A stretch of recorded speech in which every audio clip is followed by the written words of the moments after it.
suis coach diplômé et aujourd'hui je vais te donner les 5 erreurs qui t'empêchent de prendre du muscle. Un premier obstacle, c'est de ne pas noter ses performances, ni son nombre de séries, ni son nombre de répétitions, ni ses charges. Le principal facteur de la prise de muscle, c'est la tension mécanique et tu ne peux pas en appliquer ou très difficilement en appliquer si tu fais tes séances au hasard. Donc pour être le plus efficace possible, traque les données de tes séances, traque ton nombre de répétitions, traque ton nombre de séries, traque tes charges. Comme ça, tu vas pouvoir analyser ces données-là et surtout les comparer dans le temps de semaine en semaine, voir si tu progresses. Et ça, cette progression-là, elle va être appelée surcharge progressive. C'est concrètement si tu mets plus lourd ou si tu fais plus de répétitions au même poids, tu progresses. Concrètement, ces données-là, elles vont te servir parce que la science lie étroitement le gain de force avec la prise de muscle. Donc, si tu pousses plus lourd ou tu fais plus de répétitions à la même charge, tu prends de la force et donc tu prends du muscle. De même, tu auras très peu de résultats si tu arrives dans ta séance sans savoir quoi faire.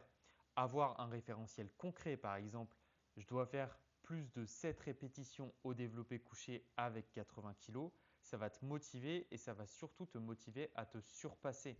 Et donc tu vas progresser. Tout ce que tu vas être capable de mesurer, tu vas pouvoir l'analyser, le comprendre et donc l'optimiser. Et un deuxième point qui est lié, c'est faire ces séances au hasard ou juste à l'envie, à la motivation, ça va te mener nulle part. Ça fait 4 ans que je m'entraîne et je vois beaucoup de gens, et quand je dis ça, c'est 90% des gens en salle de sport qui arrivent et qui font n'importe quoi. Ils ont des exécutions qui n'ont aucun sens, qui peuvent leur occasionner des blessures et surtout qui ne sont pas efficaces pour stimuler le muscle ciblé.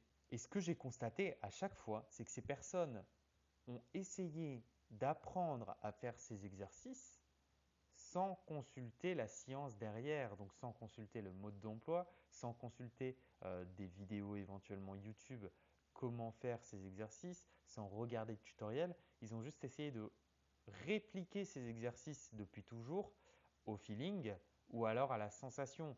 Et ça, c'est un extrêmement bon moyen de se blesser ou de mal faire l'exercice pendant des années sans se remettre en question parce que ça marche. Mais en définitive, tout marche. C'est juste que bien faire l'exercice, ça va être beaucoup plus efficace, ça va te permettre de progresser beaucoup plus et ça va surtout te permettre d'éviter les blessures. Il y a beaucoup de gens qui sont dans cette situation-là et moi aussi je l'ai été sur certains exercices, mais c'est au bout de des années que certaines personnes réalisent qu'elles ont toujours mal fait un mouvement ou mal fait une exécution et elles ont un énorme manque à gagner par rapport à ça. Si elles avaient bien fait le mouvement depuis le départ, elles auraient eu beaucoup plus de croissance musculaire sur le muscle ciblé.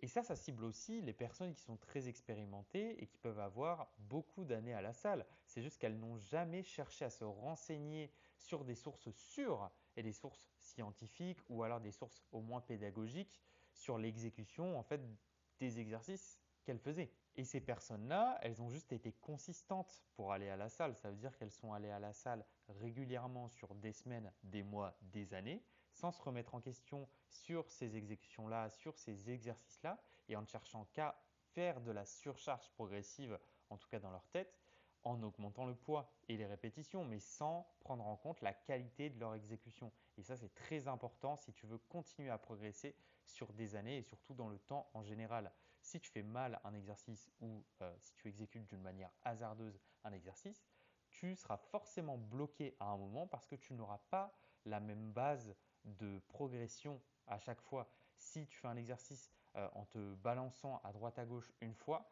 tu n'auras pas le même balancement l'autre fois que tu fais l'exercice. Donc, tu n'auras pas une base de progression qui est similaire. Tu n'auras pas les facteurs qui te permettront d'avoir une base sur laquelle tu vas progresser et qui seront identiques à chaque fois. Et ces personnes-là, elles ont perdu des années de progression qu'elles auraient pu optimiser bien plus tôt.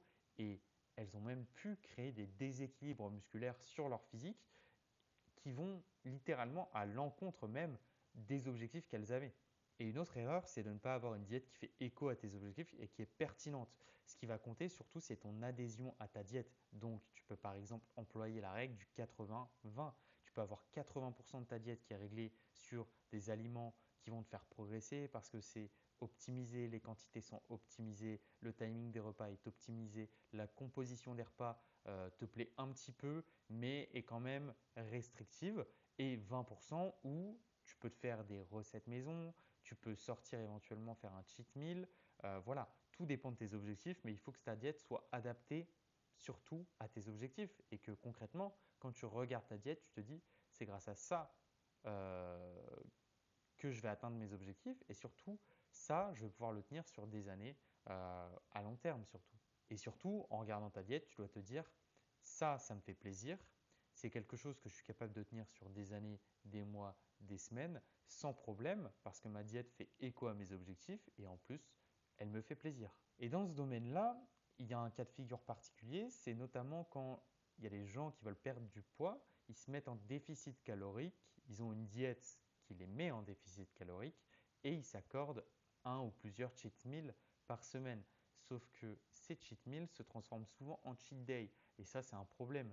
Ton but à la fin de la semaine c'est d'être en déficit calorique. Si ton cheat meal transforme ta semaine en un maintien, voire un surplus calorique, tellement il compense sur ta semaine, bah, ça ne va pas le faire. Tu ne vas pas atteindre tes objectifs, tu ne vas pas être satisfait et en plus, ça aura servi à rien.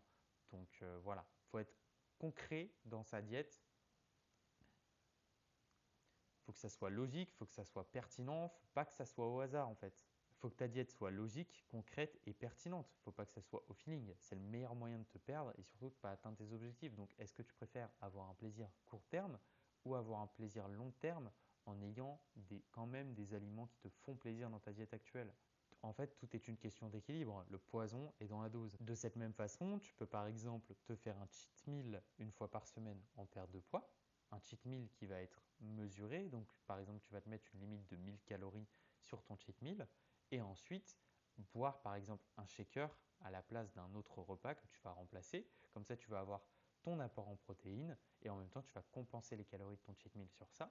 Et si tu veux éventuellement faire du cardio ou des steps, pour augmenter ta dépense. Alors une autre erreur, c'est de jeter son argent par les fenêtres avec les compléments alimentaires. En réalité, tu peux juste t'en sortir avec de la créatine parce que par défaut, les compléments, ça ne remplacera jamais les fondamentaux. Et les fondamentaux, ça va être un programme solide qui fait écho à tes objectifs, une qualité d'exécution qui est excellente et surtout un tracking de données qui est pertinent pour que tu suives ta progression et que tu fasses les ajustements nécessaires avec une diète qui est adaptée à ton quotidien. Comme ça, elle est facile à suivre et en même temps, elle te fait plaisir. Donc, tu maximises ton adhésion sur cette diète-là. Un dernier point qui t'empêche de prendre du muscle, c'est que tu ne sais pas quoi faire dans ta situation. Tu ne sais pas où tu en es, tu ne sais pas ce qui te bloque et tu ne sais pas quoi adapter ou changer pour progresser. Je vais te donner un guide rapide. Si tu te trouves trop gras et que tu as beaucoup de gras, tu peux faire un déficit agressif, donc de 500 ou plus calories, pour brûler le plus de gras rapidement, mais ça c'est à court terme. Il ne faudra pas garder ce déficit calorique agressif à long terme. Si tu penses que tu as juste un petit peu de gras à perdre, tu peux faire un léger déficit calorique, c'est-à-dire à peu près 200-300 calories en dessous de ta maintenance. Si tu as l'impression de déjà faire les bonnes choses, de t'entraîner dur et surtout de ne pas progresser, revois ta qualité d'exécution sur tous tes exercices. Donc filme-toi et revois toutes tes exécutions. Revois peut-être ton volume d'entraînement. Peut-être que tu en as trop, peut-être que tu en as pas assez pour progresser.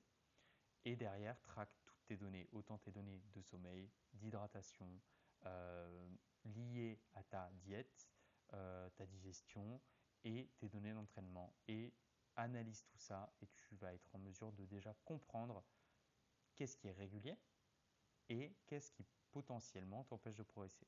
Un petit point sur les steps et le cardio parce qu'on me pose souvent la question, c'est la même chose, ça sert à la même chose, ça sert à augmenter ta dépense calorique.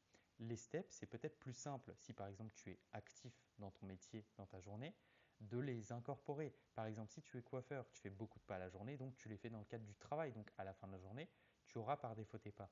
Si tu n'as pas un métier actif, tu as un métier sédentaire et tu manques de temps, le cardio sera peut-être la solution pour toi parce que tu dépenseras plus vite, plus de calories, mais ça sera plus fatigant. À toi de choisir, ça sert à la même chose. Un petit bonus, le sommeil est super important, beaucoup trop de personnes le négligent, ça va te servir à récupérer de tes séances, construire du muscle et surtout ça va te permettre d'être opérationnel et d'être en capacité de construire du muscle sur tes prochaines séances. Donc voilà, ne néglige pas ton sommeil. Voilà, je te laisse revoir tous ces points dans le cadre de ta pratique et tu vas prendre du muscle plus efficacement. J'en suis sûr. Salut!